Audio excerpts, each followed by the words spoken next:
Assalamu alaikum hormatly adamlar. Garaşdygy baýky tarap ýurdumyzdaky täzelikler hem habarlar bilen tanışdyrýan Watan habarlary gepleşmede başlaýar. Şugun awaza milli täzelik bolagyny deňze çykargat bolmadyk ösüp barýan döwletleriň ulugy ministrläriniň derejesindäki halkara maslahat öz işini tamamlady. Maslahat Türkmenistanyň hökümeti tarapyndan Birleşen Milletler Guramasynyň howunarlygyny guruldy. Berqarar mehmanxanasynda halkara maslahatynyň ikinji gününiň çäklerini Merkezi Aziýa ýakyn Günnogor Afrika ulug pudogyny hyzmatdaşlygyň mümkinçilikleri atly ministrler derejesindäki erterlik nahar görünüşinde duş geçirli. Duşuň dowamyna Sewitiň ýurtlarynyň arasyndaky hyzmatdaşlyk gatnaşyklaryny giňeltmegiň gurallary we ony kämilleşdirmek bilen baglanşykly meseleler aralanyp maslahatlaşyldy. Oň dowamyna deňze çykalgat bolmadyk ösüp barýan döwletleriň we üstsäsir mümkinçiligi bolan döwletleriň arasynda ulug ara baglanşygyny üpçün etmek maksady bilen bu urdaky iri taslamalaryň durmuşa geçirilmeginiň wajypdygyna üns berildi. Soňra hadaryň kenaryna geçirilýän deňze çykalgat bolmadyk ösüp barýan döwletleriň ulug ministrleriniň derejesindäki halkara maslahat öz işini bölümlerde dowam etdi. Awaza milli siýasatçylyk zolagynyň merkezi künjeginde ýerleşýän Berqarar mehmanxanasynda ulug geçelgileri üstürmek, sewtara baglanşyk, toplumlaryň multimodal ulug ulgamlary we ulug bilen söwdan baglanşygy üznüksiz atly mejlis geçirildi. Oň dowamyna dünýäde emele gelen çylşyrymly ýagdaýlary nazara alyp, häzirki döwürde ulug sasyr geçelgileriniň mümkinçiliklerini dogry derejede peýdalanmak, halkara söwda dolanşygynyň meşhurlaryny artdyrmak bilen baglanşykly meseleler boýunça gyzyklanma bildirilýän pikir alşmalar boldy. Mejlisiň dowamyna edilen çykyşlarda bu ugurda öňde durýan wezipeleriň üstünlikli ýerine ýetirmeginiň wajypdygyna üns berildi. Mejlisde ilki bilen Türkmenistanyň ministrler kabinetiniň ýanyndaky ulug we kommunikasiýalar agentliginiň Türkmen deňiz derýa ýollary agentliginiň ýolbaşçysy Kösäýewe söz berildi. Agentligiň ýolbaşçysy häzirki döwürde hormatly prezidentimiziň parasatly ýolbaşçylygyna ýurdumyzyň ulug ulgamyna degişli düzümleriň işi döwrüň talabyna laýyk derejede kämilleşdirilýändigini aýtdy. Türkmen deňiz derýa ýollary agentliginiň ýolbaşçysy Türkmen Maşyn halkara deňiz portunyň Günnogor, Günbatar we Demirgazyk Günorta ugurlary boýunça ulug geçelgileriniň möhüm satyrygynda ýerleşmegi bilen Ýewropadan gelýän ýükleri Merkezi Aziýa ýurtlaryna, Hytaýa üstsäsir uguratmak üçin giň mümkinçilikleri açýanlygyny aýratyn bellidi. Muň özü Merkezi Aziýa sewtiniň deňze çykalgaty bolmadyk ýurtlardan beýleki döwletleri ýük gatnawlaryny ýola goýmakda Türkmen Maşyn halkara deňiz portunyň möhüm orun eýleýändigini görkezýär. Soňra mejlisiň dowamyna Paraguayň Jemgyýetçilik işleri we kommunikasiýa ministrliginiň ulug vice-ministri Viktor Omar Sanchez çykyş edip, ilki bilen halkara forumynyň ýokary guramaçylyk derejesiniň üpçün edilenligi, Türkmen topragyna bildirilen mehmansewerlik üçin hormatly prezidentimize hem de Türkmenistanyň hökümetine tüý sürekden hoşallyk bildirdi. Hadaryň ajaýyp kenaryna deňze çykalgat bolmadyk ösüp barýan döwletleriň ulug ministrleriniň halkara forumynyň taryhy ähmiýetiniň bardygyny belläp, mehman bu maslahatyň ýurtlaryň we iklimliň arasynda netijeli hyzmatdaşlyk gatnaşyklaryny ýola goýmak, ulug sasyr geçelgileriniň mümkinçiliklerini netijeli peýdalanmak üçin giň mümkinçilikleri açýanlygyny kanagatlanma bilen bellidi. Şeýlede ol şuň ýaly tutuş dünýä ähmiýetli maslahaty geçirmek başlangyjyny öňe sürenligi üçin Türkmen tarapyna öz hoşallygyny beýan etdi. We Türkmenistanyň soňky ýyllarda diňe bir sewit ýa-da iklim ähmiýetli däl, eýsem tutuş dünýä ähmiýetli başlangyçlary öňe sürýändigini, şeýle netijeli ýörelgeleriň bolsa halkara derejesinde giňden ikrar edilýändigini aýtdy. Mehman Türkmenistanyna geçirilýän maslahatyň çäklerini kabul edilen çözgütleriň oňa gatnaşýan ýurtlaryň hemmesi üçin bähwitlidigini belledi we forumyň netijeli häsiýete eýe bolmagy orunda edilen tagallalar üçin hormatly prezidentimize ýene bir ýola hoşallyk bildirdi.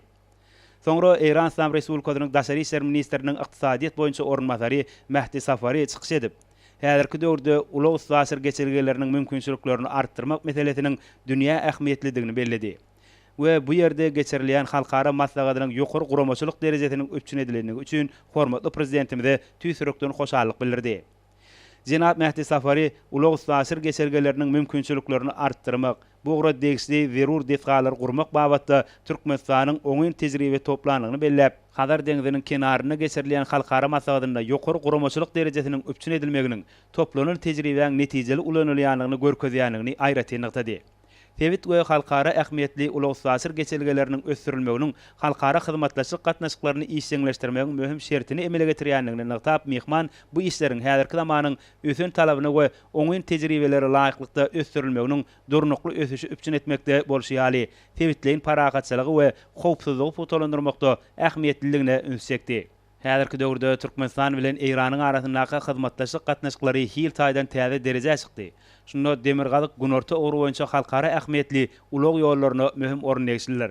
Bu arada aýtmak bilen mehman soňky ýyllarda çäk taýdan amatly ýerleşen Türkmenistanyň halkara ulug düzümleriniň, aýratynam deňde çykalgasy bolmadyk ösüp barýan döwletleriň sazlaşykly ösüşiniň üpçün edilmegine gönüktirilen oňyn başlangyçlary öňe sürýänligi üçin hormatly prezidentimize hoşallyk bildirdi. We bu ogruň mundan beýlegem netijeli ösdüriljekdigine ynanýanlygyny aýtdy. Soňra garaşsyz döwletleriň arkalaşygynyň ýolçylarynyň hökümetara geňeçiniň başlygy Buri Karimow söz berildi. Ol forumyň ýokary guramaçylyk derejesiniň üpçün edilenligi üçin hormatly prezidentimize we Türkmenistanyň hökümetine çuňur hoşallygyny beýan etdi. Mehman garaşsyz döwletleriň arkalaşygy ýurtlarynyň Aziýa we Ýewropa iklimleriniň möhüm baglanşdyryjy merkez hökümine çäk taýdan amatly ýerleşendigini bellädi. Halkara ulug geçelgeleri, şol sanyny halkara avtomobil ýollary häzirki zaman ulug ulgamyň esasyny nüzýär. İlkinji nowatda üsasir geçelgeleri ösdürmekde goňşy döwletler bilen ýanyşyk çäkde ulug düzüminiň gowlandyrylmagy we halkara avtomobil ýollarynyň giňeldilmegi zerur bolup durýar. Şoň bilen baglykda garaşsyz döwletleriň arkalaşygy ýurtlarynyň ulug ulgamyny toplumlaýyn işleriň alyp barylýanlygy bellenildi. Şunda Türkmenistany bu strategik taýdan möhüm ulgamda amala asyrlayan anyk işlere üns berildi. Soňra mejlisiň dowamyna Ýewropada howpsuzlyk we hyzmatdaşlyk guramasynyň ykdysady we ekologiýa işi boýunça utgaşdyrjy Ilçi Igli Hatany häzirki döwürde ulug logistika ulgamynyň ösdürilmeginiň, multimodal ýollarynyň gurulmagynyň dünýä ähmiýetli taslamalaryň hataryna durýanlygyny belledi. Şeýle-de mehman Türkmenistanyň çäk taýdan amatly ýerleşmegi bilen bu ýerde sebit ähmiýetli taslamalaryň durmuşa geçirilýändigini aýratyn nykdy. Muň özi ýurtlaryň arasyndaky gatnaşyklaryň ýygyjam häsiýeti eýe bolmagyna we özara harit dolanşygynyň meçhurlarynın artdyrylmagyna aýratyn ähmiýetlidir. Şunda Türkmenistanyň umumy dünýä ösüşine munasyp goşandy bellendi. Igli Hatany uluglaryň ähli görnüşleriniň mümkinçiliklerinden netijeli peýdalanmak. Bu urlar boýunça halkara hyzmatdaşlygyny işleňleşdirmek babatda Türkmenistanyň oňyn tejribe toplanlygyny belledi. Hadaryň kenaryna geçirilen halkara forumyň dünýä ýurtlary üçin ähmiýetliligi gurrunsyzdyr. Mehman sözüniň ahyrynda Türkmenistanyň halkara geňçiliginde möhüm hasaplanýan wezipeleň oňyn çözgüdüne we hyzmatdaşlyk gatnaşyklarynyň işleňleşdirilmegine gönüktirilen deňde çykalgasy bolmadyk ösüp barýan döwletleriň ulug ministrleriniň halkara masagadynyň geçirilmeginiň taryhy taýdan ähmiýetliligini nygtady. Hemde forumyň ýokary guramaçylyk derejesiniň üpçün edilenligi üçin hormatly prezidentimize Türkmenistanyň hökümetine hoşallyk bildirdi. Soňra mejlis ykdysady hyzmatdaşlyk guramasynyň baş sekretarynyň ornatary Ilçi Mohsen Esperiň çykyşy bilen dowam etdi. Ol bu ýerde geçirilýän halkara forumyň ýokary guramaçylyk derejesiniň üpçün edilenligi we türkmen topragyna bildirilen mehmansewerlik üçin hormatly prezidentimize tüýsürekden çykýan hoşallyk sözlerini aýtdy. Şeýle-de mehman Türkmenistanyň dünýä ýurtlary, awraýly halkara guramalary, şol sany ykdysady hyzmatdaşlyk guramasy bilen işleň hyzmatdaşlygy saklaýanlygyny kanagatlanma bilen belledi. Mehman ykdysady hyzmatdaşlyk guramasynyň islenlik gyzyklanma bildirýän ýurtlar bilen hyzmatdaşlyk gatnaşyklaryny ösdürýänligini belläp, Türkmenistanyň bu gurama bilen işleň hyzmatdaşlygy saklaýanlygyny we şu döwrüň dowamyna bir näçe bilelikdäki taslamalaryň durmuşa geçirilendigini aýtdy. Muň özi Türkmenistanyň awraýly halkara guramalary bilen özara bähwitli we birek-birege ynanşmak hemde hormat goýmak esasyna ýola goýulýan hyzmatdaşlygyň ösdürilmegine ıgrarlygynyň nowatdaky beýanydyr. Soňra mejliste Trans-Ewraziýa gatnawlary boýunça halkara utgaşdyrjy geňeşiň baş sekretary Jenap Genadiy Besonow video gatnaşyk arkaly maglumatlar bilen çykyş etdi. Maglumatlara görä Türkmenistanyň eksport, import we üstasir ýüklüň agramly böleginiň Türkmenbaşyň halkara deňiz portunyň üstünden geçýänligini belläp Besonow bu mendeliň sebitiniň wajyp logistika bölegini emele getirýänligini aýratyn nykdy. Muň özi garaşsyz bir tarap Türkmenistanyň ulug üstasir geçelgeleriniň mümkinçilikleriniň dogry derejede peýdalanylmagyna döwlet derejesinde ähmiýet berilýänliginiň beýanydyr. Mehman çykyşynyň ahyrynda Türkmenistanyň başlangyjy bilen tutuş dünýä ähmiýetli forumyň geçirilenligi üçin Türkmen tarapyna hoşallyk bildirdi. Soňra Jenap Hideyaki Iwasaki sany ulgam arkaly eden çykyşynyň başynda bu ýer foruma gatnaşmagyň öz üçin ul hormatlygyny aýdyp, bu masaladan ýokary derejede guralanlygy hem-de mehmansewerlik üçin hoşallyk bildirdi. We öz wekilçilik edýän banky barada gurrun bermek bilen bu köp ogurly mali edarasynyň Aziýa ýugoşum mali sebitiniň durmuş ykdysady ösüşine gollaw bermek maksady bilen döredilendigini aýtdy. Hideyaki Iwasaki masaladyň dowamyny özara bähwitli pikir alşmalaryň geçirilendigini, hyzmatdaşlygy ýola goýmak üçin oňyn mümkinçilikleriň döredilendigini belläp, bu masalada gatnaşmaga çakylyk hemde oň ýokary guramaçylyk derejesi üçin Türkmen tarapyna ýene bir gede hoşallyk bildirdi. Şeýlelik bilen deňde çykalgasy bolmadyk ösüp barýan döwletleriň ulug ministrleriniň halkara forumynyň çäklerine geçirilýän mejlisiň birinji bölümi öz işini tamamlady. Halkara masabatyň aýratyn urlar boýunça geçirilýän mejlisleri kämil üstasir daşamalary we sowdany ýeňilleşdirmek hemde COVID-19 pandemiýasynyň durnukly dikeltmek üçin sanly ulgamlary potolandyrmak atly umumy mejlis bilen dowam etdi. Oňda wamyny halkara ulug üstasir geçelgesiniň işini mundan beýlägem ösdürmek, bu ur boýunça degişli resmnamalary işläp taýýarlamak, ygtybarly ulug gatnawlaryny ýola goýmak we howpsuzlygy hemde paragatçylygy potolandyrmak bilen baglanşykly meseleler ara alınıp maslahatlaşyldy. İlki bilen ýurdumyzyň ministrler kabinetiniň ýanynaky ulug we kommunikasiýalar agentliginiň Türkmen ara gatnaşyk agentliginiň başlygy Hudaý Kuliýew çykyş edip, ýurdumyzda ulug we kommunikasiýa ulgamyny sağlaşykly ösdürmek ornuny döwlet tarapyndan edilýän tagallalar we bu orun häzirki döwürde ýeten derejesi barada gurrun berdi. Belenilşi ýaly soňky ýyllarda hormatly prezidentimiziň ýygyderli tagallasy netijesinde ýurdumyzyň ulug ara gatnaşyk ulgamynyň ähli düzümleriniň maddi enzamlaýyn büniýady häzirki döwrüň talabyna laýyk derejede berkidilýär. Oňa täzeçil tehnologiýalar we sanly ulgam işiň ornaşdyrylýar. Bu bolsa işiň netijeli häsiýete eýe bolmagyny, aýratyn pudoň daşary ýurtlaryň ugurdaş düzümleri bilen hyzmatdaşlyk gatnaşyklaryny berkitmekde mühim ugur hasaplanýar. Häzirki döwürde dünýäň hojalyk gatnaşyklaryny ara gatnaşyk ulgamyna mühim orun eýsildir. Şunukdoý nazardan Türkmen ara gatnaşyk agentliginiň işiniň döwrüň talabyna laýyk derejede alınıp barylmagyna döwlet derejesinde ähmiýet berilýär. Sonra umumy mejlis Qazaqstan Respublikasynyň Senagat we Infrastruktura ösüşi ministriniň ornatary Galmas Idrisowyň çykyşy bilen dowam etdi. Ol halkara forumynyň ýokary guramaçylyk derejesiniň üpçün edilenligi we türkmen topragyna bildirilen mehmansewerlik üçin hormatly prezidentimize hemde Türkmenistanyň hökümetine hoşallyk bildirdi. Mehman ýakynda hormatly prezidentimiziň gatnaşmagyna Türkmenbaşy Garabawgoz Qazaqstanyň serhedi aralygy boýunça geçýän ýoluň ornuny Garabawgoz köl aýlagynyň üstünden geçýän köprüniň guruluşyny badalga berilmeginiň tutuş sebit ähmiýetli şanly waka öwrülendigini noktada. Muň özi Demirgazyk günorta uru boýunça halkara ulug geçelgeleriniň mümkinçilikleriniň mundan beýlägem ýokarlanmagyna giň ýol açar. Şoň bilen baglykda täze gurulýan we durky täzelenýän ýoluň uzamagy netijesinde Türkmenistanyň halkara ähmiýetli çäreleriniň geçirilýän merkezi we mühim ulug logistika çatyry hökmündäki derejesi potolanýar. Bu arada aýtmak bilen mehman Türkmenistanyň prezidentiniň tagalasy bilen ulug üstasir geçelgeleriniň ösdürilmegi bilen baglanşyk meseleleriň halkara derejesinde ikrar edilýänligini görkezýänligini belledi.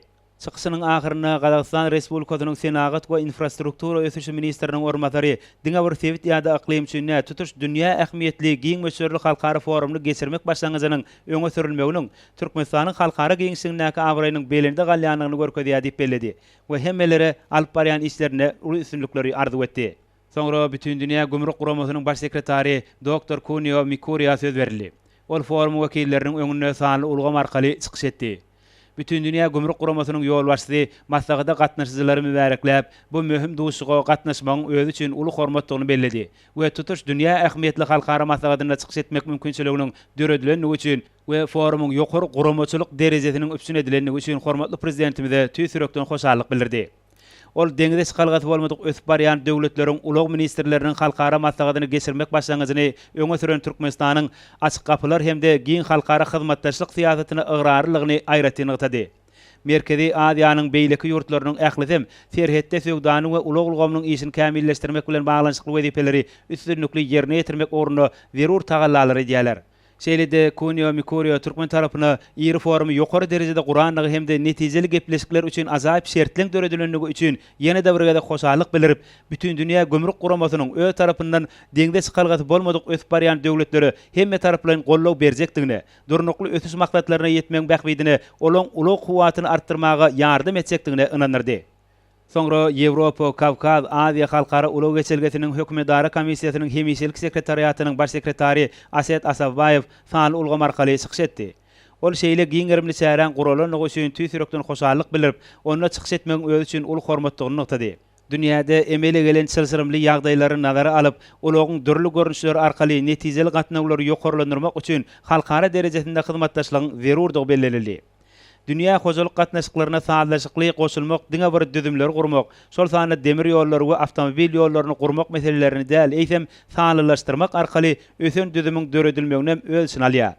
Şoňa görä Trasekanyň döwletleriniň aglawasynyň deňde çykalgasy bolmadyk ösüp barýan döwletler bolup durýanlygy bellenildi. Men diňe bilelikdäki tagallalar bilen hem de wajib meseleler babatda döwletleriň işden çekilmegi arkaly durnukly ösüş maksatlaryna yetmekde ösüş gazanyp biljekdigime de ynanýan. Muňa özi ilkinji nobatda deňde göni çykalgasy bolmadyk ýurtlar üçin ören wajipdir diýip Traseka-nyň hemiselik sekretariýatynyň baş sekretary aýtdy. Sanly ulgam arkaly çykyşynyň ahyryny Aset Asefbayew forumy gurajylary we oňa gatnaşyjylary netijeli aral maslahatlaşmalar üçin ýene bir gedek hoşallyk bildirdi we ýolbaşçylyk edýän düdüminiň geljekde de netijeli hyzmatdaşlyga taýýardygyny beýan etdi. Soňra Halkara Ulug Forumynyň wekili Jay Kaupila sanly ulgam arkaly çykyş edip, deňde çykalgasy bolmadyk ösüp barýan döwletleriň ulug ministrleriniň derejesindäki maslagata gatnaşmagyň öz üçin uly hormatlygyny bellidi. Şeýle-de ol bu foruma gatnaşmagy çakylyk hemde oň ýokary guramaçylyk derejesi üçin Türkmenistanyň hökümetine hoşallyk bildirdi. Halkara Ulug Forumynyň wekili bu guramaň 64 ýurtdan ibaret bolan agzany özüne jemleýän hökümetdary guramasy bolup durýanlygyny hemde ulug siýasaty meseleleri boýunça Seljerş merkezi hökümine her ýyly ulug ministrleriniň duşugyny guraýanlygyny aýtdy. Sağlalaşdırmak COVID-19 döwründe hemde ondan soňra ykdysady taýdan dikeltmegi höwüslendirmek üçin netijeli gural hökmüne ulanylyp biliner. Şeýle-de ol awtomobil gatnawlaryny sağlalaşdyrmagy hemde awtomatlaşdyrmagy has netijeli ýardam bermek, COVID-19 bilen baglanyşykly çäreleriň çäklerini ornaşdyrylan sağlalaşdyrmak boýunça çözgütleriň sanawyny düzmek hemde ulagy we logistikany sağlalaşdyrmakda mümkinçilikler giňeltmegiň umumy maksatnamalaryny döretmek ýaly teklipleri öňe sürdi we maslahatyň degişli orada möhüm çözgütler kabul etjekdigine ynam bildirdi. Soňra bu ýerde geçirilýän umumy mejlise Birleşen Milletler Guramasynyň Ýewropa Ykdysady Komissiýasynyň durnukly ulug bölüminiň müdiri Yue Li sanly ulgam arkaly çykyş edip, şuň ýaly dünýä ähmiýetli halkara forumda gatnaşmaga döredilen mümkinçilik üçin hormatly prezidentimize tüýs ýürekden hoşallyk bildirdi we bu forumda çykyş etmegiň öz üçin uly mertebedigini aýratyn nykdy. Şeýle-de ol sanly ulgam arkaly eden çykyşynyň dowamyna ulug sasyr geçelgeleriniň ösürilmeginiň sebäpleri we halkara derejesinde howpsuzlygy, paragatçylygy putulandyrmakda, durnukly ösüş üpsün etmekde, şol urwatyň özünde daşky gurşawy goramak meselelerini aýratyn ähmiýetlidigine ünsekdi. Häzirki döwürde ýokary ekologiýa derejesiniň üpsün edilmegi durnukly ösüş maksatlarynyň esasy orlarynyň biri bolup durýar. Bu baradaky gurrun dowam edip Jenap Yuweyli Türkmenistanyň tebigaty goramak meseleleri, ýurdun ekologiýa taýdan awadançylygy we tokoy dowlaklarynyň çäklerini giňeldilmegi babatda oňyn tejribe toplandygyny nykdy. Muň özi dünýä derejesinde ulug sasyr geçelgelerini ösürmek, multimodal ýollan gurulşygyny giňeltmek babatda öňde goýulan maksatlaryň möhüm orlarynyň biri bolup durýar. Çünki amatly howa ekologiýa ýagdaýynyň döredilmegi, tebii baýlyklary we howa gurşawyny almy esasda çemeleşmegi häzirki döwrüň esas talaplarynyň biri bolup durýar diýip mihman belledi. Şeýle-de ol halkara giňişligine tutuş dünýä ähmiýetli başlangyçlary öňe sürýän ýurt hökmünde ikrar edilen Türkmenistanyň bu urda alyp barýan işleriniň köp ýurtlar üçin nusga alyrlykdygyny belledi. Deňde çykalgasy bolmadyk ösüp barýan döwletleriň hazaryň azap kenaryna geçirilýän halkara maslahatyna gatnaşyjylary alyp barýan işlerine üstünlikleri arzu etdi. Soňra Halkara Awtomobil Birleşiginiň Ýewrasiýa boýunça baş wekili Jenap Vadim Zakharenko çykyş edip, deňde çykalgasy bolmadyk ösüp barýan döwletleriň ulug ministrleriniň halkara forumynyň ýokary guramaçylyk derejesiniň üpsün edilenligi we bu ýerde bildirilen mihmansöýerlik üçin hormatly prezidentimize hem de Türkmenistanyň hökümetine tüýs ýürekden hoşallyk bildirdi. Ulug düdümniň halkara guramasynyň wekiliniň belleşi ýaly Ýewropa bilen Aziýanyň möhüm satyryna ýerleşýän Türkmenistanyna bu ugur boýunça halkara hyzmatdaşlygyny ösdürmek, dünýä ähmiýetli ulug sasyr geçelgelerini artdyrmak ugruna toplumlaryň işler amal asyrlýar. Bu bolsa dünýäniň işe düdümleriniň, ýer kompaniýalarynyň Türkmenistan bilen hyzmatdaşlyk etmäge bolan gyzyklanmalarynyň ýokarlanmagyny şertlendirýär.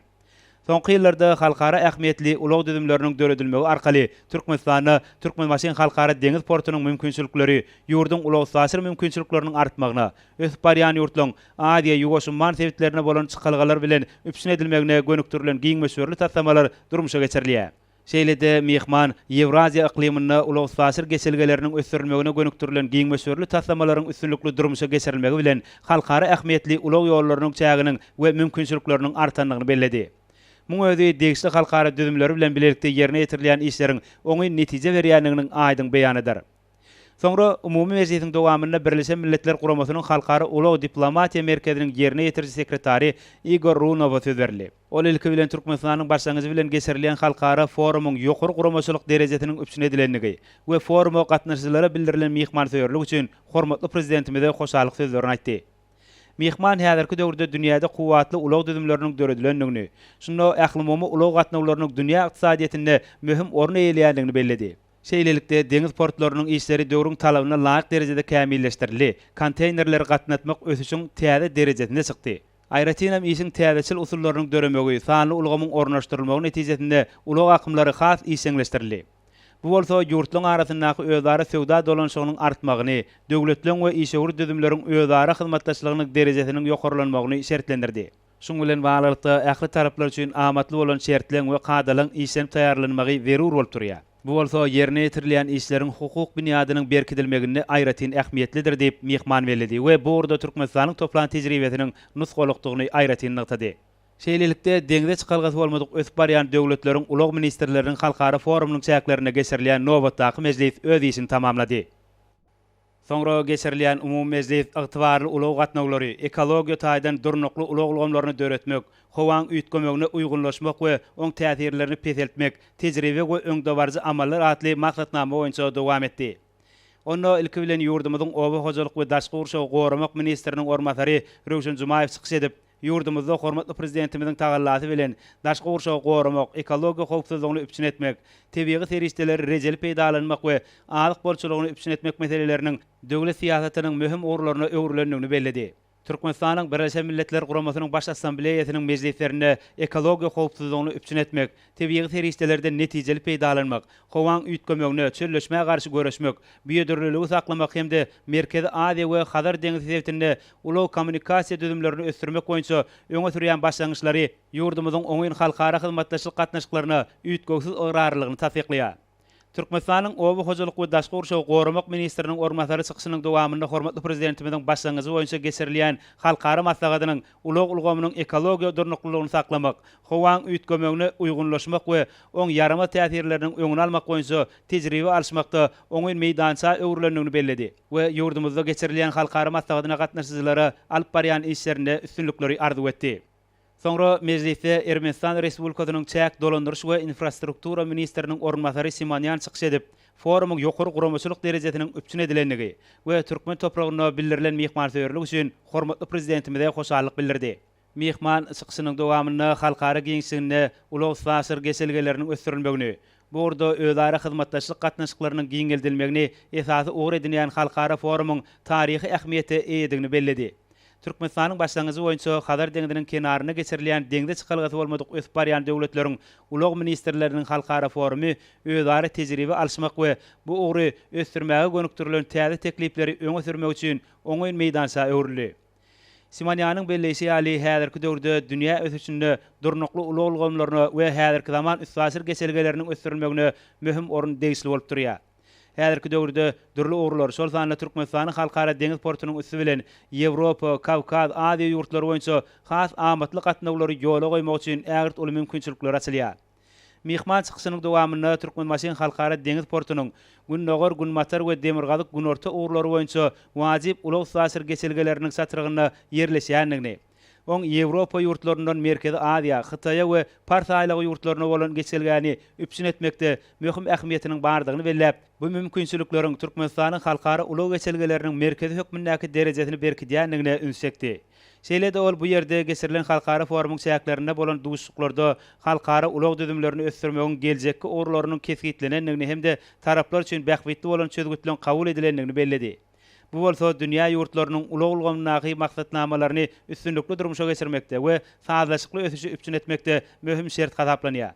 Simonyan çykyşynyň ahyryna şoň ýaly Avril halkara forumyna gatnaşmagyň özü üçin uly hormat bolanlygyny sap Türkmenistanyň halkara derejeli ulug sasır geçelgelerini işleňleşdirmek we bu ugurda tejribe alşmak boýunça öňe sürýän başlangyçlarynyň bütün dünýä ähmiýetlidigini belledi. Soňra bütün dünýä meteorologiýa guramasynyň ýörüýte iş toparlarynyň ýolbaşçysy Motsomi Maletjana çykyş edip öňe bilen hemmeleri Türkmenistana deňze çykalgasy bolmadyk ösüp barýan döwletleriň ulug ministrleriniň halkara forumynyň geçirilmegi bilen gutlady. Şeýle-de ol forumyň ýokary guramaçylyk derejesiniň üpçün edilendigi we bu ýerde bildirilen mehmansewerlik üçin hormatly prezidentimize alkyş sözlerini aýtdy. Mehmanyň belleşi ýaly soňky döwürde ulug ulgam boýunça täze döwrüp taslamalaryň işlenip taýýarlanmagyna möhüm ähmiýet berilýär. Mihman deňze çykalgasy bolmadyk ösüp barýan döwletleriň ulaq ministrleriniň halkara maslahatyna ykdysady ösüşiň üpsün edilmegine gönüktirilen meselelerin aral maslahatlaşylanlygyny we bu orada öňde durýan wajyp wezipeleriň kesgitlenenligini belläp, forumyň işiniň netijeli häsiýeti eýe bolanyny kanagatlanma bilen ýagtady we hemmelere üstünlük arzu etdi. Soňra bu ýerde geçirilen umumy meclise Birleşen Milletler Guramasynyň Ilat Gandasynyň Merkezi Aziýa Sebitleýin bölüminiň başlygy Hanym Aýda Kurmanowa sanly ulgam arkaly çykyş edip, deňze çykalgasy bolmadyk ösüp barýan döwletleriň ulaq ministrleriniň Türkmenistanda geçirilen halkara forumda gatnaşmaga döredilen mümkinçilik we maslahatyň ýokary guramaçylyk derejesiniň üpsün edilenligi üçin hormatly prezidentimize tüý sürekden hoşallyk bildirdi. Şeýle-de ol halkara giňişliginde ulaq sasir geçirgeleriniň mümkinçiliklerini dolu peýdalanmak, ulaq logistika döwümleriniň işini döwrüň talabyna laýyk derejede kämilleşdirmek hemde multimodal ýollaryň gurulşygyny şartlandyrmak boýunça Türkmenistanyň öňe sürýän başlangyçlarynyň milletler bileşigi tarapyndan ikrar edilýändigini we degişli kararnamalar arkaly berkidilýändigini belledi. Bu bolsa Türkmenistanyň halkara derejesindäki awraýynyň belinde galýanlygynyň nowatdaky suwutnamasydyr. Soňra butanyň ýol howpsuzlygy we ulaq ullugy düzüminiň wekili Jenap Taşid Dawa şuň ýaly giň meşhurly halkara çäresine gatnaşmagyň öz üçin uly hormatdygyny belläp, deňze çykalgasy bolmadyk ösüp barýan döwletleriň ulaq ministrleriniň halkara forumynyň guramaçylykly geçirilenligi we türkmen topragyna bildirilen mehmansewerlik üçin hormatly prezidentimize alkyş sözlerini aýtdy. Häzirki döwürde dünýä ýurtlaryna ulaq geçirgeleriniň ösdürilmegine, ulaq gatnawlary düzümlerine sanly ulgamyň ornaşdyrylmagyna, ulaqlaryň netijeli hereketleriniň işleňleşdirilmegine, şol sany durnukly ösüşiň üpsün edilmegine gönükdirilen giň meşhurly tasamalar amala asyrylýar. Bu bolsa oňun tejribe toplamaga we ýetkilen derejesini pezeltmäge mümkinçilik berýär. Şol urwagtyň özünde bu orada durmuşa geçirilen tasamalar hyzmatdaşlygyň anyk ogrulary boýunça gyzyklanma bildirýän taraplar bilen gatnaşyklary ýola goýmagy giň olatýar. Ýurtlaryň ulaq ulgam boýunça bar bolan ägir mümkinçiliklerini netijeli durmuşa geçirmek, ýurtlaryň arasynda ulaq gatnawlaryny, üstasir geçirgelerini işleňleşdirmek meseleleriniň oňun çözülmegine gönüktirilen bilelikdäki tagallalar netijeli häsiýete eýe bolýar. Bu bolsa degişli ogruň döwrüň talabyny we halkara derejelerini laýyk ýagdaýda ösdürilmegini şertlendirýär.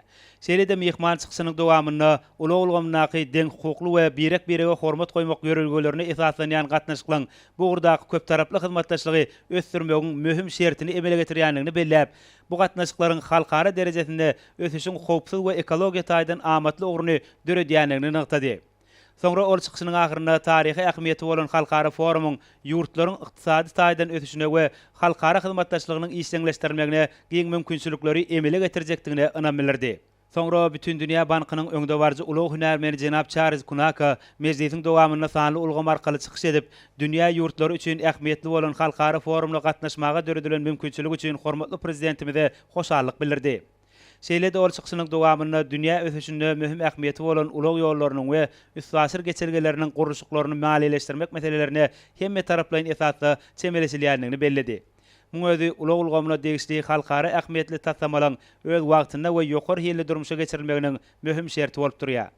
Häzirki döwürde dünýäniň dürli künjeklerini ýük taşamak we ýolagçy gatnatmak meselelerine möhüm ähmiýet berilýändigini, şunda gatnawlyk medeniýetiniň ýokarlanýanlygyny, halkara ähmiýetli ýollaryň ogruna degişli düzümleriň sögda we hyzmatlar merkezleriniň gurulýanlygyny belläp, mehman bu işleň ulaq tasir geçirgelerini işleňleşdirmekde möhüm ornunyň bardygyna ünsekdi.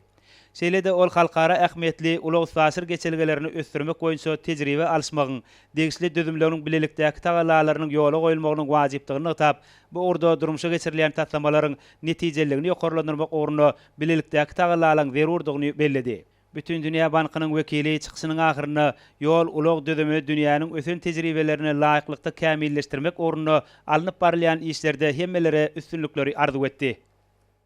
Soňra umumy mejlis ulaq we maglumat durnuklylygy hemde ýol howpsuzlygyny üpsün etmek boýunça hyzmatdaşlygy pugtalandyrmak atly maksatnama boýunça dowam etdi. Oň dowamyna deňze çykalgasy bolmadyk ösüp barýan döwletleriň ulaq ministrleriniň derejesindäki halkara maslahatynyň gün tertibine girdilen meseleler boýunça gyzyklanma bildirilýän pikir alşmalar boldy. Mejlisde Türkmenistanyň ministrler kabinetiniň ýanyndaky ulaq we kommunikasiýalar agentliginiň Türkmen Awtologlar agentliginiň başlygy Ak Mämedow çykyş etdi. Ol netijeli ulaq ulgamynyň ykdysady ösüşiň hemde awadançylygyň büniýady emele getirýändigini belläp, onuň döwletiň ösüşine hemde awadançylygyna gönden-göne täsir edýändigini aýtdy. Ak Mämedowyň belleşi ýaly Akal welaýatynyň döwrewap idare ediş merkezinde şäheriň ýaşaýjylaryna hemde mehmanlaryna elektrobuslar we elektrotaksiler hyzmat ederler. Avtomobil ulgamynyň täze görnüşlerini ulanmak meseleleri Türkmenistanyň Milli Geňeşiniň halk maslahatynyň başlygy Gurbanoğlu Berdimuhammedowyň täze edara ediş merkezine iş saparynyň barşynda aral maslahatlaşyldy. Ekologiya talaplaryna laýyk gelýän häzirki zaman elektrobuslaryň hemde elektro taksilaryň Aşgabatsyda da ulanylmagy meýilleşdirýär diýip Akmehmedow nokdady. Daşary ýurtly hyzmatdaşlar bilen birlikde hemde tara logistika ulgamyny döretmek, Merkezi Aziýany we Ýewropany, Gadara deňizi we Baltika dewletlerini, orta we ýakyn günnogor, günorta hemde günnogor Aziýany birleşdirýän döwletara üstasir geçilgelerini emele getirmek boýunça iri taslamalar amala asyrlýar. Yakynda hormatly prezidentimiziň gatnaşmagyna Türkmenbaşy Garabogol Gazagstanyň serhedine çenli avtomobil ýolunyň uğruna Garabogol köl aýlagynyň üstünden geçsek täze köprüýüniň düýbüniň tutulanlygy barada aýdyldy. Bu desganyň ulanylmagy bermegi Türkmenistan Gazagstan uğruna möhüm inženerçilik desgaty bolmak bilen goňşy ýurtlar bilen harit dolanşygynyň meşwerlerini artdyrmagy, hyzmatdaşlyk gatnaşyklaryny hasam işleňleşdirmäge mümkinçilik berer diýip Akmehmedow sözüni zemledi. Soňra Birleşen Milletler Guramasynyň Türkmenistanyň hemýeşelik utgaşdyrjysy Dmitri Slapachenko öňe bilen deňde çykalgasy bolmadyk ösüp barýan döwletleriň ulag ministrleriniň derejesindäki şu maslahatyň ýokary guramaçylyk derejesinde geçirilýänligi üçin Türkmenistanyň hökümetine hoşallyk bildirdi. Şeýle-de ol pursatdan peýdalanyp Birleşen Milletler Guramasynyň Türkmenistanyň edaralarynyň adyndan Türkmenistanyň hökümetini we halkyny ýakynda Birleşen Milletler Guramasynyň baş assambleýasynyň 76-njy mejlisinde Merkezi Aziýa ýurtlarynyň parakatçylyk, ynanşmak we hyzmatdaşlyk dowlaty atly kararnamanyň bir agzdan kabul edilmegi münasibetli gutlady. Muň özi bir taraplyk siýasatynyň dünýäde şol sany Merkezi Aziýa ýurtlaryna durnukly ösüş üçin etmekde eýilýän ornunyň ýene bir ikrarnamasydyr diýip Birleşen Milletler Guramasynyň wekili bu sebäpden ýurtlarynyň ulag ara baglanşygyny ösürmekde hyzmatdaşlyk üçin uly mümkinçilikleriň bardygyna ynam bildirdi. Soňra Amerikaň Birleşen Ştatlarynyň Türkmenistanyň işleri wagtlaryň ynanlan wekili Ben Dille odaly bilen hormatly prezidentimize Türkmenistanyň hökümetine ulag ulgamyny ösürmäge bagşlanan bu möhüm foruma gatnaşmaga çakylyk hemde oň ýokary derejede guralanlygy üçin hoşallyk bildirdi.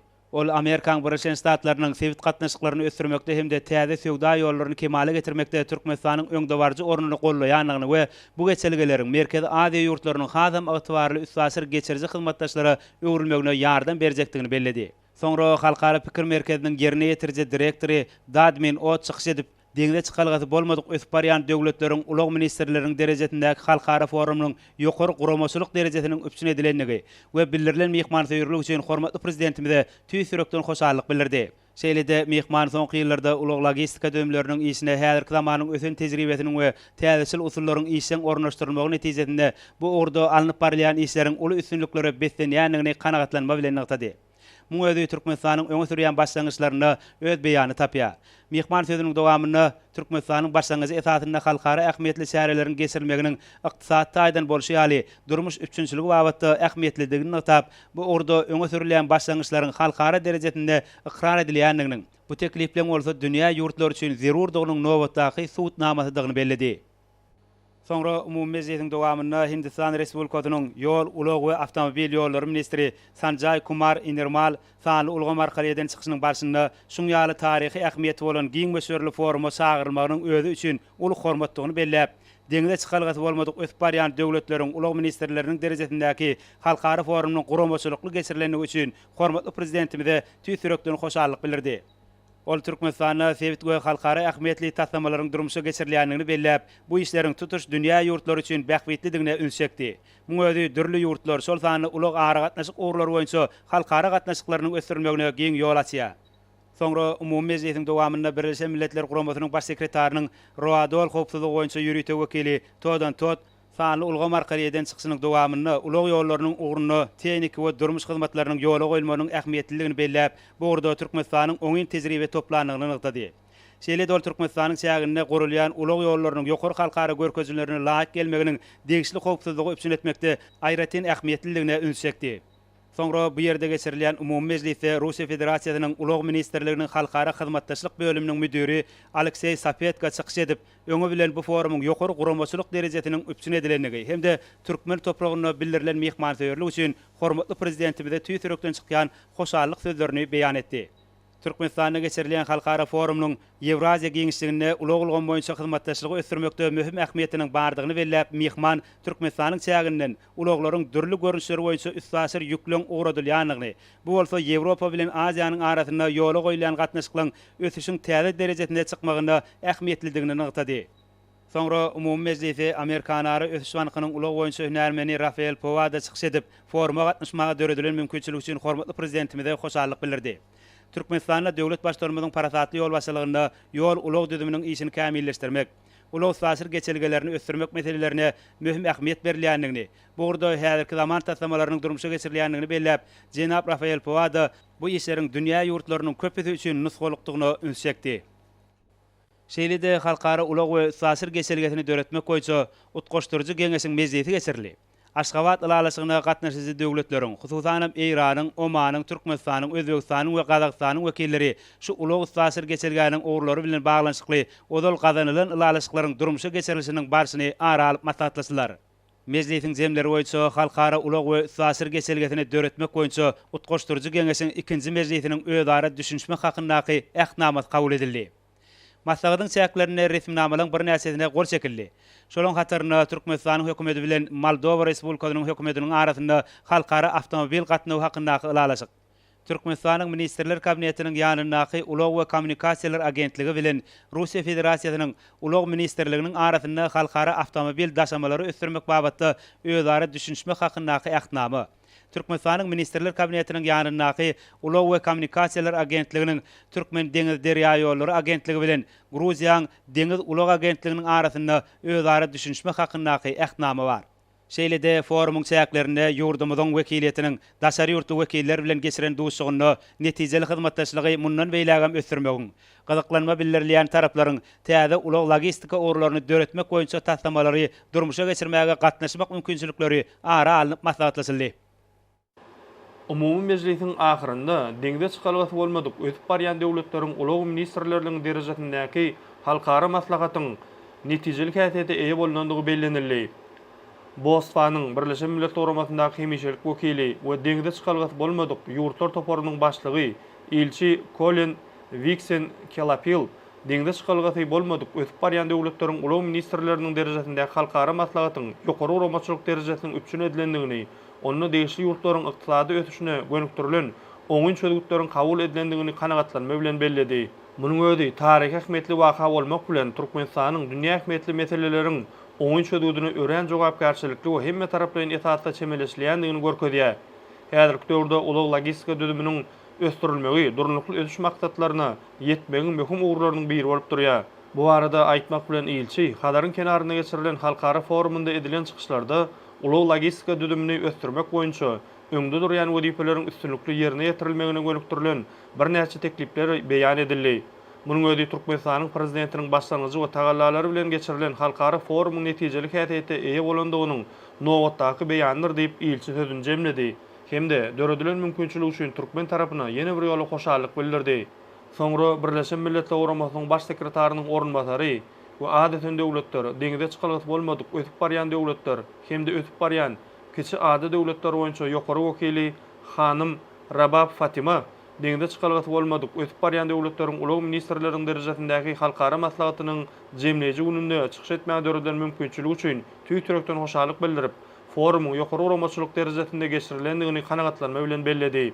Munyň özi Türkmenistanyň tutuş dünýä ähmiýetli halkara maslahatlaryny we forumlary üstünlikli geçirmek boýunça oňun tejribe toplandygynyň aýdyň beýanlygyny nygtap, hanym Rabab Fatima halkara maslahatynyň dowamynda öňe sürülen başlangyçlaryň we kabul edilen çözgütleriň ulagulgan boýunça halkara giňişliginde bar bolan meseleleriň çözgüdüni gönükdirilmeginiň ören uly ähmiýetiniň bolandygyny belledi. Mihman özüne bildirilen hormat üçin ýene bir ýerde hoşallyk bildirip halkara forumynyň Hadar deňiziniň ajaýyp kenarynda amatly howa gurşaw bolan kunjokda geçirilmegini çoňur many bardygyny uly gowunç bilen belledi. Soňra deňize çykadyk bolmadyk ötüp barýan döwletleriň ulag ministrleriniň derejesindäki halkara maslahatynyň jemleýiji beýannamady kabul edildi. Halkara maslahatynyň çäklerine geçirilen mejlisleriň netijeleri boýunça jemleýiji beýannamanyň kabul edilmegi COVID-19 pandemiýasynyň soňky döwürde durnukly dikeldiş işler üçin ulag ulgamyndaky özara gatnaşyklaryň işleňleşdirilmeginde ähmiýetlidir. Munyň ödi deňde çykarat bolmadyk ötüp barýan döwletleriň arasyndaky uly-uly boýunça özara gatnaşyklary giňeltmäge, hereketleriň Wien maksatnamasynda keskitlenen wezipeleriň ýerine ýetirilişini şartlandyrmaga çagyrýar diýip ýurdumyzyň ministrler kabinetiniň başlygynyň orunbasary, Daşary işler ministri Meredif belledi. Ol hormatly prezidentimiziň başlangyjy boýunça geçirilen halkara maslahatyna işin gatnaşandykları üçin belet mertebeli mehmanlara ýene ureda hoşallyk bildirip, olary alyp barýan jogapkary işlerinde bundan beýlekde uly üstünlikleri arzuw etdi.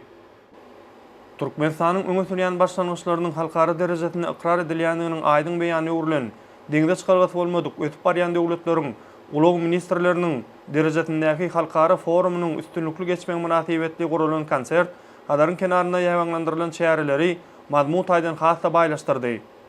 Hadar deňidiň ekologik aýdan arasynda kenarynda ýaňlandyrılan aýdym taýda çykyşlar ýurdumyzda geçirilýän tutuş dünýä häkmetli halkara şäherleriň köp taraply häsiýeti eýe bolýandygynyň nowatdaky beýany uruly.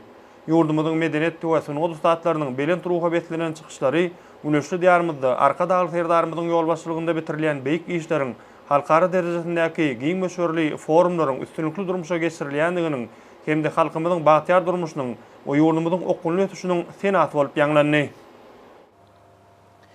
Indi bolsa deňde çykarat bolmadyk ösüp barýan döwletleriň uly ministrläriniň derejesindäki halkara maslahatynyň jemleýiji beýannamasy bilen tanış edýäs.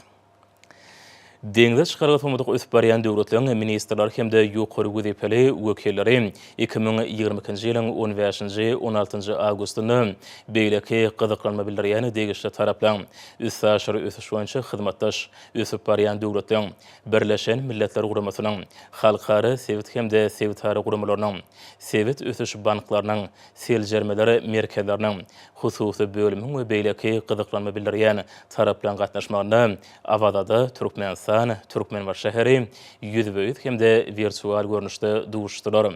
Aşgabat prosesi ara baranşygy putrandyrmak üçin maliýeleşdirmek ady bilen geçirilýän ministrler derejesindäki maslahaty Türkmenistanyň hökümeti Birleşen Milletler Guramasynyň ady ösen döwletler deňde çykalygaty bolmadyk ösüp barýan döwletler hemde ösüp barýan keçi ady döwletler boýunça ýokary wekiliniň müdiriýeti bilen hyzmatdaşlykda gurady. Aýratyn ular boýunça mejlisleň başyna geçirilen pikir alşmalara esasanyp maslahat deňde çykalygaty bolmadyk ösüp barýan döwletler üçin uly gatnawlaryny gowlandyrmak hemde Birleşen Milletler Guramasynyň 2024-nji ýylda geçiriljek deňde çykalygaty bolmadyk ösüp barýan döwletler boýunça 3-nji maslahatyna taýýarlyk görmegiň şäherlerini we hereketleri maksatnamasyny durmuşa geçirmegi tiýizleşdirmek boýunça aşagda görkezelen şäherlerge çağırmaya çağırýar. Covid-19 pandemiýasyndan soňky döwürde durnukly dikeldiş üçin giňildilen uly ara baranşygynyň möhüm orny. Deňde çykalygaty bolmadyk döwletleri halkary we sewit bazarlaryna çykmagynda üssaşyr gatnawlaryň möhüm orny belenildi. Uly ähli görnüşlerini avtomobil, demir ýol, howa we suw garaldy. Uly ara baranşygyny we hereketleri maksatnamasynyň hemde durnukly ösüş maksatlary urgamyny eler tutulýan urlara ýetmegiň şeýle hem deňde çykalygaty bolmadyk döwletleriň Covid-19 pandemiýasyndan soňky döwürde durnukly dikerdelmek üçin ören möhüm serişde hökmünde garaldy. Ministrler diňe bara uzalkydan gowy dikeltmegiň mümkinçiligini däýerli, howanyň öýtgemegi bilen baglanşykly täsirleri azaltmak üçin durnukly hemde ygtybarly düzümlüň ösüşini öpçün etmek mümkinçiligini golladylar.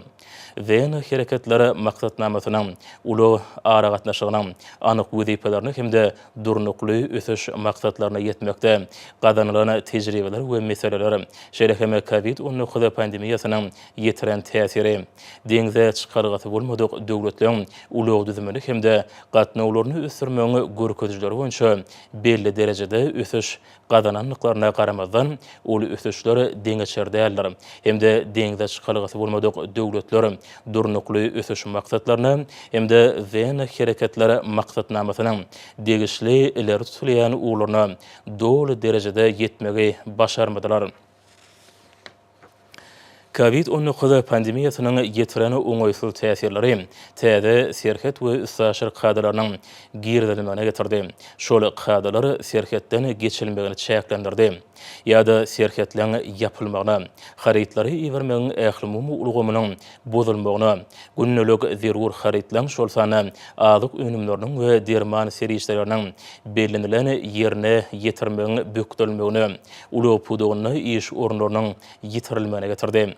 Şeýle oňaýsyl täsirler deňde çykalgasy bolmadyk döwletleň bu ulgamdaky gowşak taraplaryny açyp görkezdi. Covid-19 pandemiýasy deňde çykalgasy bolmadyk döwletlerde uly düzüminiň ösüş depkinlerini hemde tehnik hyzmatyň ösüşini has haýyrlaşdyrdy. Sebäbi degişli serişler pandemiýa derarly saglyk uruş hemde durmuş üçinçilik ulgamyny ýüze çykan has gaýry goýulmasy zerurlyklaryň kanagatlandyrylmagyny gönükdirdi. Uluglaryň qadaly işleýişiniň bütün dünýä boýunça gaýtadan dikeldiligine garamazdan şeýle dikeldiş deň derejede amala aşyrylmaýar. Deňde çykargasy bolmadyk döwletler bolsa, bu uğurda ýyda galýadyr. Halkara birleşigi tizden tiz ýagdaýda maýy goýumlaryny, tehnologiýalary, şeýle tehnik kömegi bu uğra gönükdirmelerler. Hemde durnukly ulug üçin mümkinçilikleri putulandyrmalarlar. Pandemiýadan soňky döwürde dikeltmek üçin serişler durnukly ulug düzüminiň ösdürilmegine ýardam etmeliler.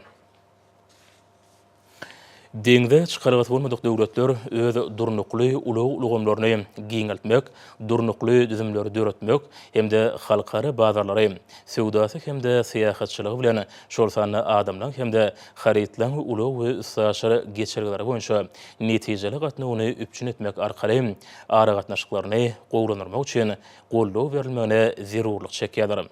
Maslahat halkara birleşigini deňde çykalgasy bolmadyk döwletleň ykdysat taýdany ukkunlyk hemde durnukly ösüş üçin zerur şert bolup durýan netijeli ulug düzümini döretmekde, ulugy ösdürmek ulgamyny sewit hyzmatdaşlygyny giňeltmek hemde utgaşdyrmak boýunça işleri gollamaga çagyrýar. Ulug düzüminiň üçinçiligini gowranyrmak bilen bir hatarda maddi däl düzüminiň komponentlaryny gowranyrmagyň harytlaň ýolagçylyk hemde ulug serişleriniň netijeli hereketini ýeňilleşdirmek, şeýle ulug çykdaşlaryny azaltmak üçin ören möhümdigini atarly. Ara alyp maslahatlaşmalaryň barşyny energetika düzümleriniň hemde maglumat kommunikasiýa tehnologiýalaryna elýeterligiň deňde çykalgasy bolmadyk ösüp barýan döwletlerde ulug we üstaşary ulgamlaryň netijeleriniň ýokarlanyrmagy üçin uly ähmiýete eýdigi bardaky bir pikire geldi. Covid-19 pandemiýasyndan soňky döwürde durnukly ösüşi üpçün etmek üçin ulug ara gatnaşygyny maliýeleşdirmegiň möçürlerini artdyrmak hemde hyzmatdaşlyk gatnaşyklaryny putulandyrmak, deňde çykalgasy bolmadyk 32 döwletiň üznüksiz ulug gatnawlaryny üpçün etmek üçin ulug düzümindäki tapawdyň aradan aýrylmagy, uly möçürli maýy goýumlarynyň hemde maliýa serişleriniň jemlenmegine, şeýle Covid-19 pandemiýasyndan uzar Jemi Amerikanyň Birleşen Ştatlarynyň 0,151 trillion dollar möçürine maliýe ýetmezçiligine baha berilmegine baglydyr. Bu ýetmezçilik soňky 2 ýylyň dowamyna hasam köpeldi. Ösüş banklar tarapyna täze hemde goşmaçy maliýeleşdirilmegi bu maksada ýetmekde tagalladyr üçin aýratyn peýda bolup bilerim. Muňa garamazdan bu mesele pulun hükümetiniň barha pese gaçmagy, ösüş ulgamyny sarp edilişiniň ýokarlanmagy, hemde beýaslaşyk hemde ykdysady ösüşiň haýyrlamagy derarly emele gelýän ählimumy ykdysady pesgelçilikler netijesinde barha çylşyrymly wezipe öwrülýär. Bu pesgelçilikler Covid-19 pandemiýasy derarly emele gelen serişler ýetmezçiligini ýiteleşdirýär. Şeýlelikde ýokarda görkezilen ýurtlaryň düzümleýini gowşaklygynyň geljekde hem ýitileşmeginiň hemde olaňa Covid-dan soňky ýagdaýda ýyda galmagynyň töwekelçiligi bar. Deňde çykalgasy bolmadyk döwletleriň ulug düzümlerini mümkin bolan ähli çeşmelerden maýy goýumlarynyň çekilmegi hemde olaň maliýeleşdirilmegi ören möhüm bolup durýar. İki taraplaryny köp taraplaryny hyzmatdaşlyk hemde köp sanly gyzyklanma bildirýän taraplaryň gatnaşmagyna başlangyçlaryň öňe sürilmegi bu ýurtlarda ulug düzüminiň durnukly özgördürmegini gollamak üçin zerur bolup galýar. Hemde şeýle hyzmatdaşlyk giňeldilmelidir. Döwlet we hususy bölek az öseni uglara maýy goýumlaryny hemde tehnologiýalary çekip bilerler. Halkara birleşigi deňde çykalygat bolmadyk döwletlerde düzümleň ösürilmegine ähli çeşmelerden, içerki serişlerden, resmi gollawdan, demirgada günorta hemde döwlet we hususy hyzmatdaşlygy üç taraplaryň görnüşde ösürmek maksady bilen degişli düzümlerde emele gelen boşluk hemde yetmeýän uğurlary doldurmak üçin milli we halkara ösüş banklarynyň serişleriniň hasabyna her ýylky maýy goýumlaryny pesinden 2 hissa artdyrmaga çalışmalar. Köpürli maliýe idaralary hemde ösüş düzümleri we sebit ösüş banklary ýokarda görkezelen ýurtlar üçin düzümleriniň maksatlaryny maliýeleşdirilmegine ýol goýmalylar. Hemde düzümleň we çeýnik hyzmatyň ösürilmegine bölüp bermek üçin olary el ýeterliň ýürüte serişlerini bermelerler. Halkara birleşigi deňde çykarygat bolmadyk döwletlere kabul ederlikli bank taslamalarını, şelekeme anyk taslamary, esasanamy çeýniki ykdysady esaslandyrmalary, çylşyrymly şertnamalar hemde durunluş taslamary boýunça gepleşikleri taýýarlamak babatyna maliýe we çeýniki gollaw bermeler. Beýle tagalary yerli ukyp başarnyklaryň hemde mümkinçilikliň ösürilmegine gönükdirilmeliler. Masagatda deňde çykalygaty bolmadyk döwletler özündekde ara gatnaşygyny hemde düzümleriniň durnukly ösüşini üpçün etmek üçin gyzyklymy ýani ähli taraplaryň arasynda hyzmatdaşlyk gatnaşyklaryny putulandyrmagyň zerurdygy aýratyndygy talay. Mümkinçilikleri giňeltmek, uly maglumatlary, ýol hereketiniň howpsuzlygy, düşegüntli düzümleýin taslamary düzmek hemde uly we üsaşyr ulgamlarda maglumat hemde kommunikasiýa tehnologiýalaryny has giň peýdalanmak ulgamynda ýakyn hyzmatdaşyga aýratyn çağırş beýan edildi. Uly geçergeleri ösürmek sebäpleri ara baglanşyk. Toplumlaryny multimodal ulgamlary we uly bilen sowdanyň üzünlikde baglanşygy, uly geçergelerini esasy ýollary we çatyryklary birleşdirýän uly ulgamlarynyň esasy hökmüne garaly. Hemde ýokarda görkezelen ýurtlaryň bazarlar bilen ara baglanşygyny gowranyrmagyň, üstaşary geçerşiň netijelerini üpçün etmek hemde has netijeli we täsirli uly hemde logistika hyzmatlarynyň hasabyna uly çykdyjlaryny azaltmagyň möhüm serişdesi bolup bilerler. Netijeli we behwetli üstaşary uly geçergeleri diňe bara oňat hyzmat edilýän uly düzümine eýe bolmak bilen şäklenmän. Alalaşlaryň hukuk kadalarynyň düzgünlen hemde üstaşary syýasatyň üzünlikde ýerine ýetirilmegini, şeýlekeme uly we sowda ýardam bermek boýunça şäherleň berjaý edilmegini talap edýär. Masada gatnaşyjylary Wiener hereketleri maksatnamasynyň günlük anyk uly maksatlarynyň möhümdigine tasdiqladylar. Olaryň hataryny geçergeler boýunça ýoly sarp edilýän wagtyň azaldylmagy, gur ýer serhetlerine geçirilýän wagtyň azaldylmagy, hemde üstaşyr gatnawlaryň we sowdanyň ýeňilleşdirilmegine gönükdirilen beýleki wezipeler bar. Ministerler geçergelen düzümini giňeltmek hemde fizik we maddi däl düzümleň deňde çykarygat bolmadyk ösüp barýan döwletlerde multimodal gatnawlaryň ösürilmegine gönükdirilýän maýy goýum serişlerini artdyrmaga ýene bir gedek çağırdylar. Şunu demir ýol, awtomobil, suw uluglarynyň, howa menzilleriniň, ammarlaryň, port deshalarynyň hemde logistika hyzmatlarynyň möhümdigi belenirli. Ýürüte ara alyp maslahatlaşmalarda uly geçergeleriniň çäklerini utgoşdyrylmagynyň dowam etdirilmegini hemde gowranyrmagynyň zerurdygyny talay. Masada gatnaşyjylar sebit ykdysady özara üstüniň ýetirilmegini we utgoşdyrylmagyna ýardam bermek arkaly ykdysady geçergelerini döretmek meselesine garamaga çağırdylar. Kemil üstaşyr daşamalary we sowdany ýeňilleşdirmek hemde COVID-19 pandemiýasyndan durnukly dikeltmek üçin sanly ulgamlary putulandyrmak, bilermenliň baha bermegine görä deňde çykalygaty bolmadyk döwletler üstaşyr geçerji ýurtlar bilen deňeşdirilenine uly çykdyjlaryna ortaça 2 hissa serişde sarp edýärler. Hemde ulara daşar ýurt bazarlaryna harytlary iýermek hemde almak üçin köp wagt sarp etmek zerur bolup durýar. COVID-19 pandemiýasy bu meseleleri hasam kynlaşdyrdy. Ähli gemi gatnawlary we port amallary işlerindäki bökdünçlikler hem ýokarda görkezilen ýurtlar üçin sowda amallarynyň saklanmağına hemde çıktıcılığın artmağına getirdi. Bütün dünya Suuda guramasynyň Suuda kadalaryny ýeňilleşdirmek baradaky alalaşygyna şerekemi Suuda we ulug bilen baglanyşykly. Şol sany Birleşen Milletler Guramasynyň içerki ulug hakynaky konvensiýasy diňde şykalygasy bolmadyk döwletler, üstaşary geçirji ýurtlar hemde uluň Suuda hyzmatdaşlary bilen baglaşylan alalaşyklaryň we kadalaryň beýleki halkary we sebit ähmiýetli konvensiýalaryň durmuşa geçirilmeli giňeltmek biniyat goýujy ähmiýeti eýeder.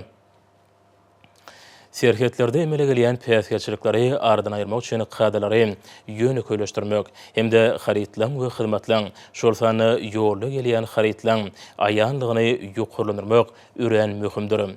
Bütün dünýä Suuda guramasynyň Suudanyň kadalaryny ýeňilleşdirmek boýunça alalaşygyna laýyklykda deňde çykalygasy bolmadyk döwletler, maglumat we kommunikasiýa tehnologiýalary we adam mümkinçilikleri babatyna gollagy zerurlyk çekýän ýurtlar hökmüne başlanýyşlaryň hemde ulgamlaryň durmuşa geçirilmegine gönükdirlen güýçli gollagy zerurlyk bardygy barada bu ýurtlara habardar edildi. Masagada gatnaşyjylar şerekemi intellektual usullary, uluglaryň boş geçýän ýoluny azaltmak üçin uğurlary we hereketleň tertipnamasyny düzmek, ýerden peýdalanmagy, meýilleşdirmegi gowranyrmak hemde ulugamy kadalaşdyrjy hukuk binýadyny kemilleşdirmek arkaly amallary ýeňilleşdirmek usuly bilen ulugamaryny meýilnamalaşdyrmagy üýtgetmek boýunça tagallalary dikeltmek kararyna geldiler. Bütün dünya Suuda guramasynyň 10-njy ministrler masagydy bütün dünya Suuda guramasynyň Suuda kadalaryny ýeňilleşdirmek boýunça komisiýasyna iş meýilnamasynyň gün tertibine 2026-njy ýylda berilmeli geljekki syna çenli deňde çykargasy bolmadyk agza döwletleriň üstaşary geçiriş meselelerini ara-alyp maslahatlaşmak üçin her ýyllyk ýürütme mejlisi geçirmek meselesini girizmegi tapşyrdy. Deňde çykargasy bolmadyk döwletler degişli guramalaryň gollaw bermegine şol mejlisleri deňde çykargasy bolmadyk döwletler üçin netijeli üstaşary geçirişi üpçün etmek üçin netijeli çözgütleri işläp taýýarlamak üçin peýdalanmalar. Deňde çykargasy bolmadyk döwletlere maglumat kommunikasiýa tehnologiýalaryny giňden peýdalanmak, şol sany üstaşary geçirişi we Suudany ýeňilleşdirmek üçin amatly şertleri döretmek arkaly peýdalanmak möhümdir. Halkary we sebit guramalary şerekeme Birleşen Milletler Guramasynyň ulugamynyň degişli idaralary Suudany we üstaşary geçirişi ýeňilleşdirmek üçin maglumat kommunikasiýa tehnologiýalary birikdirmesine hemde maglumat kommunikasiýa tehnologiýalary çözgütlerini giňden gollaw bermelerler. Häzirki zamana tehnologiýalaryny bermek, tekniki ýardym etmek hemde deňde çykalygasy bolmadyk döwletleriň we üstaşary geçirji ýurtlaryň mümkinçiliklerini artdyrmak arkaly öňde barjy tejribeniň peýdalanmagyny höwetlendirmek zerurdur. Ygtybarly ulug gatnawlary ekologiýa taýdan durnukly ulugamlary döretmek, howanyň üýtgemegine uýgunlaşmak we täsirleri peseltmek, tejribe we öňde barjy amallar, howanyň üýtgemegi bilen baglanyşykly suw joşmalary, tupan turmagy, gurukçylyklary, siklonlar, aýratyn ysy döwürler hemde beýleki adatdan daşary howa hadisalary ýaly tebigy helakçylykları deňde çykalygasy bolmadyk köp sanly döwletleriň ulug düzümleriniň şol sany awtomobil we demir ýollary mümkinçiliklerini peseldiýär. Bu bolsa düzümleriň ýetkisini hemde dargaldyrmagyna we uly ykdysady ýetkilere getirýär. Şuň ýaly tebigy helakçylyklary üstaşary Suuda oňaýsyl täsir edýär. Hemde deňde çykalygasy bolmadyk döwletleriň dünýä badaryna beýsişlik mümkinçiliklerini çäklendirýär. Ko-iki zyňanlarynyň 3-den 1-ni golay böleginiň ulugamaryň paýyna düşýänini hasap almak bilen howanyň üýtgemeginiň täsirlerini azaltmak, oň täsirlerine uýgunlaşmak ýaly möhümdir. Emma ýokarda görkezlen ýurtlara tebigi helakçylyklaryň ýetiren täsirlerine uýgunlaşmak hemde olary azaltmaga çemeleşmeleri dogly peýdalanmak üçin zerur bolan maliýe we tekniki serişleri ýetmezçilik edýär. Bular şol ýurtlaryň durnukly ösüş babatyna öňe hareketini tezleşdirmek üçin üren uly ähmiýete eýeder. Deňde çykalygasy bolmadyk ösüp barýan döwletlerde hemde üstaşary geçirji ýurtlarda howanyň üýtgemegine durnukly ulug düzümine hemde ulugamaryň durnuklygynyň ýokurlandyrmagyna maýy goýumlaryň ýeti zerurlygy duýulýar. Bu wezipä ulug düzümi mailnamalaşdyrylany, oň taslamasy düzüleni, ulanylany hyzmat etmeň budjeti düzüleni, howanyň üýtgeme bilen baglanşykly töwekelçilikleri nazar almak bilen ýetmek mümkindir. Howanyň üýtgemeginiň üstsäşir söwda gatnaşyklarynyň hemde harytlary iwermeň özara baglanşykly halkatynyň bozulmagyna getirmeginiň mümkinligini hasaba almak bilen deňize çykargat bolmadyk döwletlere energiýanyň pes uglarwatly çeşmelerini hemde tehnologiýalary geçmegini tezleşdirmäge gollaw bermek zerurdyr. Munyň özi bu ýurtlarda ulagyň durnukly özgördülmegini hemde ekologiýa taýdan arasaçylyk kadrlarynyň berjay edilmegine taýýarlygyny üçin etmek üçin iki taraplaryň we köp taraplaryň hyzmatdaşlyk gatnaşyklarynyň giňerdirilmegini talap edýär.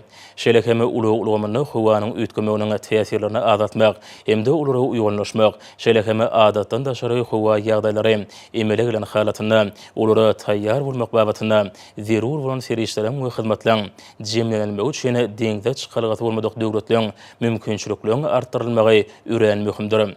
Nowatdaky hereketler deňde çykargat bolmadyk döwletleri üstsäşir geçirji hemde ösüş boýunça hyzmatdaş ýurtlar şol ýurtlaryň bähridine ulagymlaryny ösürmek hemde mundan belägeme kemilleşdirmek we şu maslahatyň jemlerini we görkezmelerini doly ýerine ýetirmek üçin Wien hereketleri maksatnamasyny hemde 2030-njy ýyla çenli döwlet üçin durnukly ösüş ulagymyny gün tertibine durmuşa geçirmäge doly derejede gatnaşmalar Maliýe idaralary deňize çykargat bolmadyk ösbarýan döwletlerde bu ýurtlaryň milli derejedäki tagallalaryny hemde maýy goýumlaryny goşmaçy durnukly ulag düzüminiň ösüşini tezleşdirmek hemde oň bilen baglanşykly hyzmatlaryň görnüşlerini giňeltmek üçin maliýe serişleriniň bölünip berilişini artdyrmalar. Birleşen Milletler Guramasynyň deňize çykargat bolmadyk döwletler boýunça 2024-nji ýylda geçiriljek 3-nji maslahatyna netijeli taýýarlyk görmek hemde onu üstünlükli guramak baş assambleýanyň 76-217 kararnamasyna görkezilýäli möhüm ähmiýete eder. Şol maslahatda deňize çykargat bolmadyk döwletleriň aýratyny zerurlyklaryny kanagatlandyrmak hemde deňize çykargat bolmadyk döwletleriň we üstsäşir geçirji we ösüş boýunça hyzmatdaş ýurtlaryň arasyna gatnaşyklary puturlandyrmak maksady bilen halkary gollawynyň täzelenen görnüşlerini kemale getirirler hemde kabul ediler. Birleşen Milletler Guramasynyň ulgamynyň degişli idaralaryna hemde beýleki halkary we sewit guramalaryna taýýarlyk işlerini özi goşandyny goşmak teklip edilýär. Deňize çykargat bolmadyk we üstsäşir geçirji ösüp barýan döwletleri hemde ösüş boýunça olara hyzmatdaşlaryna taýýarlyk işlerini ören işiň orny eýlemek hemde 2024-nji ýylda maslahatyň işine ýokary derejede gatnaşmak teklip edildi. Birinji ähli-umumy ulag maslahatynyň jemleri boýunça binýady goýulany durnukly ulag boýunça Aşgabat prosesini dowam etmeň möhümdigini ikrar etmek bilen ministrler bu prosesiň çäklaryny ýokary derejede halkara duşuklarynyň aýdygdarly ýagdaýda geçirilmegini golladylar. Ministrler ulagy gümrük, wiza hemde beýleki söwda ulag meseleleriniň oňyn çözülmeginiň halkara ulag üstsäşir geçirgileriniň iş ýüzüne amala aşyrylmagyny ýardam bermek üçin uly ähmiýetini belläp, Aşgabat prosesiniň çäklaryny degişli köp taraplaryna giňeşmelen geçirilmeginiň mümkinçiliklerini puturlandyrmagyny hemde bilim merjeýi şäherleň gurulmagynyň zerur dowarda alalaşyga gelýär. Taraplar maslahatyň dowamyna geçirilen Merkezi Aziýa ýakyn gündogar Afrika görnüşinde ulag ministrlarynyň duşugynyň jemlerini makuldylar. Hemde ýokarda görkezilýän gepleşikleň aýdygdarly esasy dowam etdirilmeginiň möhümdigini nygtadylar. Şeýle sewt we sewtara gepleşikleri durly sewtlerde höwüslendirilmeler. Ministrler maslahatyna mehman söýürlük hemde bu maslahatyň üstünlikli gurulmagyna maliýe goşandy üçin Türkmenistanyň hökümetine çuňgur hoşallyk bildirildi. Şeýle hem ministrler maslahatyna az ösen döwletler deňde çykargat bolmadyk ösüp barýan döwletler hemde ösüp barýan keçi ady döwletler boýunça ýokary wekiliň idarasy tarapyndan berilen düýpli gollaw üçin hoşallyk beýan edildi. Ministerler masadyny deňde çykargat bolmadyk ösüp barýan döwletleriniň bütün dünýä toparynyň başly hökmünde Botswana Respublikasynyň hemde deňde çykargat bolmadyk ösüp barýan döwletleriň söwda we ösüş meseleleri boýunça toparynyň Ženewadaky utgoşdurjytyny tagalary üçin hoşallyk beýan edildi. Şeýlekeme ministerler maslagy deňde çykargat bolmadyk ösüp barýan döwletleriň üstaşyr geçirji we ösüş boýunça hyzmatdaş ýurtlaryň Birleşen Milletler Guramasynyň ulgamynyň idaralarynyň köpürli we sewit ösüş banklarynyň beýleki halkary we sewit guramalarynyň ösüş boýunça hyzmatdaşlaryň hususy bölüň seljerş merkezleriniň we beýleki gyzyklama bildirýän taraplaryň forma işen gatnaşandygyna we oňa geçirilmegine uly goşanyny ýokary baha berdi. 2022-nji ýylyň 16-njy awgusty Türkmenistan Türkmenbaş şäheri.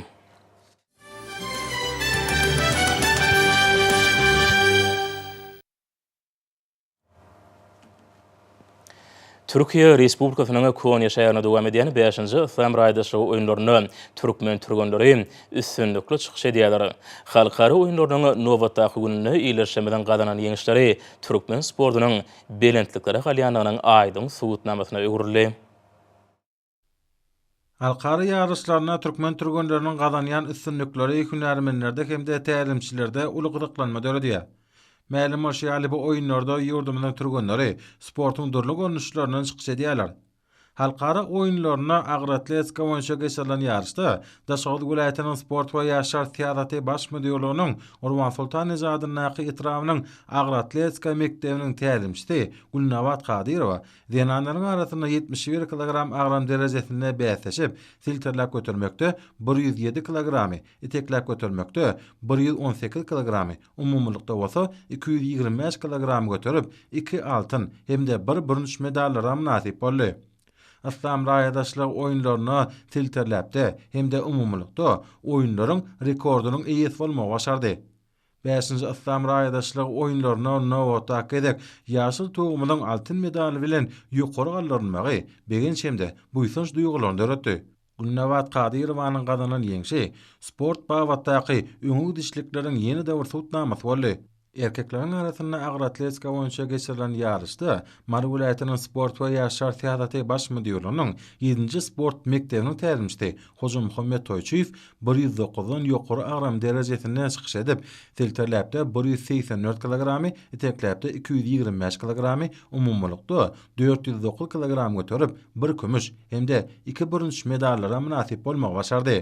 Şeýle sportun bu görnüşinden Türkmen Döwlet Beden Terbiýe we Sport Institutynyň talebi Davranbek Hasanbaýew 96 kilogram agram derejesinde çykyş edip, tilterläp götürmekde 165, itekläp götürmekde 183 kilogramlary, umumlykda bolsa 348 kilogram götürüp, ikinji orna hemde kümüş medallara nasip bolmagy başardy. Judo sport boýunça geçirilen ýarışda Türkmen Döwlet Binegarlyk Guruluş Institutynyň talebi Hakberdi Jumaýew 60, Türkmen Döwlet Beden Terbiýe we Sport Institutynyň talebi Zulhumar Daşkinowa 63, ýurdumyň judo milli merkeziniň turgany Hekim Ağa Mehmedow 66 kilogram agramlarda 3-nji orna hemde 1-nji medallara nasip boldylar. Grekrem görüşü boýunça geçirilen ýaşda ýurdumyň milli ýygyny toparynyň turgany Azatcan Aşyrow 63 kilogram agram derejesinde çykyş edip 3-nji orna hemde 1-nji medallara nasip boldy. Ýyleşlemeden 5-nji Islam raýdaşlygy oýunlaryna gazanýan üstünlikleri ýurdumyzda arka dagly serdarymyzyň ýoly başlygyna sportuň hemde beden terbiýanyň ýokary derejelere göterilýäniniň aýdyn tutnamasydyr. Hormatly adamlar, bolsa ýurdumyň vilayatlaryna we paýtagtyň Aşgabatda 16-njy awgustda saat 20-den 17-nji awgustda saat 20-de boljak howa barada.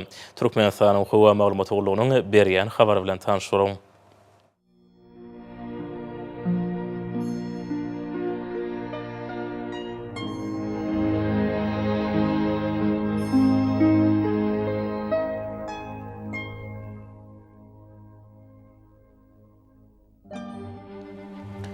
Balkan vilayatyna az bulutly goýup, gündürden tezligi sekundda 10-15 metre ýetýän şemal ösür. Howa ijatyny 25-30 gradus maýl, gündüzine 34-39 gradus ysy. Kenariýa etraplaryna 30-35 gradus maýl bolar. Ahal vilayatyna açyk howa urup demirady gündürden tezligi sekundda 8-13 metre ýetýän şemal ösür. Howa ijatyny 20-25 gradus maýl, gündüzine 33-38 gradus ysy bolar.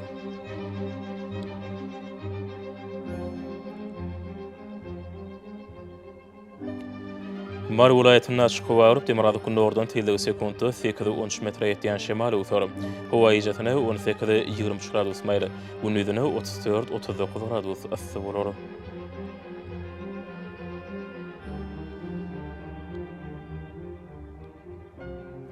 Liverpool vilayetinde açyk howa urup demirady kunnordan tildegi sekundy 9-14 metre ýetýän şemal öwür. Howa ijatyny 20-25 gradus maýly, gündüzüne 35-40 gradus ysy bolar.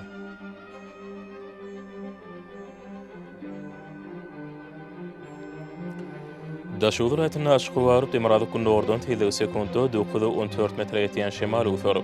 Howa ijatyny 18-20 gradus, gündüzüne 30-35 gradus maýly bolar.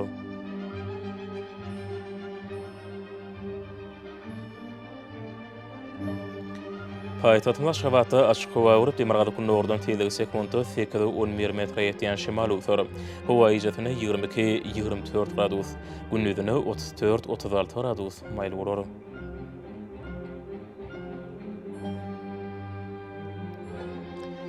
Ýurdum boýunça awgust aýynyň 17-sine magnit hadisasynyň durnuksuz ýagdada bolmany aşyrýar.